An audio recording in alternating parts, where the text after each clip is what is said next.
Hey guys, ఈరోజు అయితే మా ఫ్రెండ్ కోసం బెండకాయ ఫ్రై ఎలా చేయాలో చూపిస్తాను. మా ఫ్రెండ్ బెండకాయ ఫ్రై జిగురు రాకుండా ఎలా చేసుకోవాలో చూపించమని అడిగినుండే. సో దానికోసం బెండకాయలు కట్ చేసే ముందు ఒక కాటన్ క్లాత్తో తుడుచుకొని 5 మినిట్స్ పక్కన పెట్టండి.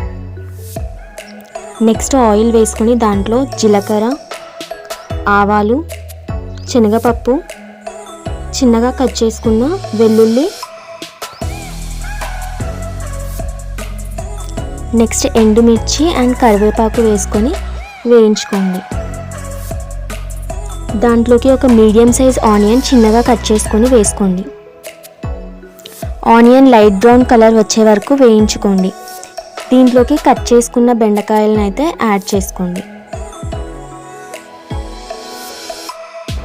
ఈ బెండకాయను ఒక 5 మినిట్స్ కుక్ చేసుకోండి మూత పెట్టకుండా. మనకి బెండకాయ జిగురు ఉండకుండా రావాలి అంటే మూత పెట్టకుండా కుక్ చేసుకోవాలి. 5 మినిట్స్ అయ్యాక దాంట్లో పసుపు అండ్ సాల్ట్ని యాడ్ చేసుకోండి. ఇది డ్రై అయ్యే వరకు ఫ్రై చేసుకోండి. ఈ విధంగా అవ్వాలి మనకు. ఇంకా లాస్ట్లో కారం యాడ్ చేసుకోండి అండ్ కొత్తిమీరని కూడా యాడ్ చేసుకోండి. మన బెండకాయ ఫ్రై అయితే రెడీ అయిపోయింది. Thank you for watching. Please do subscribe for more videos.